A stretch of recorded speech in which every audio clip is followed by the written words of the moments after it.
വണ്ടിപ്പെരിയാർ രാജമുടി ജനവാസ മേഖലയിൽ വീണ്ടും കാട്ടാന ഇറങ്ങി കൃഷിദേഹങ്ങൾ പൂർണ്ണമായും നശിപ്പിച്ചു. ഭീതിയോടെ പ്രദേശവാസികൾ ഫോറസ്റ്റ് അധികൃതർ വേണ്ട നടപടിയൊന്നും തന്നെ ചെയ്യാതെ ജനങ്ങളെ ഭീതിപ്പെടുത്തുകയാണെന്നും നാട്ടുകാർ പറയുന്നു. റെയിൻബോ ന്യൂസ് വാർത്തകൾ നിങ്ങൾക്കായി അവതരിപ്പിക്കുന്നത് സർപ്രൈസ് ആയില്ലേ?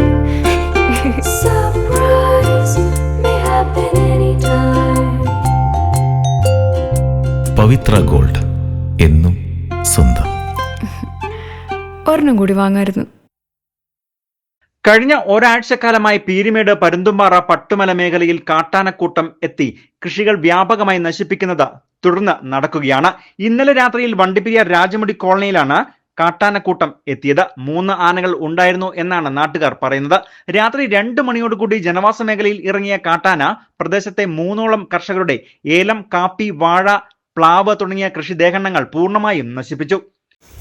രാജേന്ദ്രൻ, ഇവിടെ എനിക്ക് 1 ഏക്കർ സ്ഥലമുണ്ട്. ഇവിടെ ഇന്നലെ യാന വന്നെന്ന് പറഞ്ഞായിരുന്നു. അവർ വന്ന് റോട്ടെ കണ്ടേച്ച് അവർ ഇന്നലെ പോയി.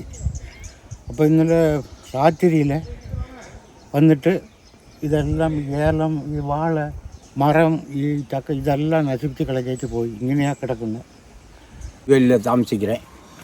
പിന്നെ 10-40-50 வருஷம் ஆச்சு நான் இங்கே வந்து கிரிசு உண்டாக்கி. പിന്നെ இதுபோல் ஒரு சம்பவம் நடந்ததே இல்லை. குரங்கு சல்லியம் தான் பயங்கர சல்லியமாக இருந்துச்சு. ஆனால் இப்போ வந்துட்டு இந்த இலக்காட்டெல்லாம் ரொம்ப நாசம் இருக்கும்போது ரொம்ப கஷ்டப்பாடாக இருக்குது பார்க்குறதுக்கு. என்ன തുടർന്ന് രാവിലെ 6 മണിയോടുകൂടിയാണ് കാട്ടാന ഇവിടെ നിന്നും മാറിയത്. പ്രദേശത്തെ 100ഓളം കുടുംബങ്ങൾ, കുട്ടികളടക്കം അധിവസിക്കുന്നത് കൊണ്ട് തന്നെ ഭീതിയോടെ കഴിയേണ്ട അവസ്ഥയാണ് ഇവർക്ക് നിലവിൽ ഉള്ളതെന്ന് പ്രദേശവാസികൾ പറയുന്നു. താമസിക്കുന്നതാ. ഇതുവരെയായിട്ട് ഇതുപോലെ ഒരു സംഭവം ഇവിടെ നടന്നിട്ടേ ഇല്ല. പക്ഷെ ഇപ്പൊ ആന വന്നിട്ട് ഇന്നലെ ഫോറസ്റ്റുകാർ വന്നിട്ട് ഇവിടെ 4-ാം മങ്കിൽ വന്നിട്ട് അവർ വന്ന് എന്നാ പറഞ്ഞിട്ട് പോയെന്ന് പറഞ്ഞാൽ, ആനയെ കണ്ടു കഴിഞ്ഞ് ഞങ്ങളെ വിളിക്കുക, അന്നേരം ഞങ്ങൾ വരാമെന്ന് പറഞ്ഞിട്ട് റോട്ടിൽ തന്നെ നിന്നിട്ട് കാട് പോലും കയറി കണ്ടില്ല. കാണാതെ അവർ അങ്ങനെ റോഡ് വഴിയെ തന്നെ ആ വണ്ടി എടുത്തുകൊണ്ട് പോയി. ഇപ്പൊ പിന്നെ രാത്രി ഇപ്പൊ ആന വന്ന്, ആന ഇപ്പൊ പറമ്പിൽ കയറിയെന്ന് വെച്ച് ഇപ്പൊ വീട്ടിനകത്ത് കയറി എപ്പോ ഇത്ര 10-60 കുടുംബം താമസിക്കുന്നിടത്ത് വീട്ടിൽ കയറിയപ്പോ എന്നാ ചെയ്യാൻ പറ്റും നമുക്ക്? സംഭവവുമായി ബന്ധപ്പെട്ട് ഫോറസ്റ്റ് ഡിപ്പാർട്ട്മെന്റിൽ വിവരം അറിയിച്ചിരുന്നുവെങ്കിലും കഴിഞ്ഞ ദിവസം ഫോറസ്റ്റ് അധികൃതർ സ്ഥലത്തെത്തി കാട്ടാന പോയോ എന്ന് ചോദിച്ചതിന് ശേഷം ഇവരും അവിടെ നിന്ന് പോവുകയായിരുന്നു എന്നും തുടർന്ന് ഇന്നലെയും രാത്രി ഇതേ പ്രദേശത്ത് തന്നെ കാട്ടാന എത്തുകയും ചെയ്തു.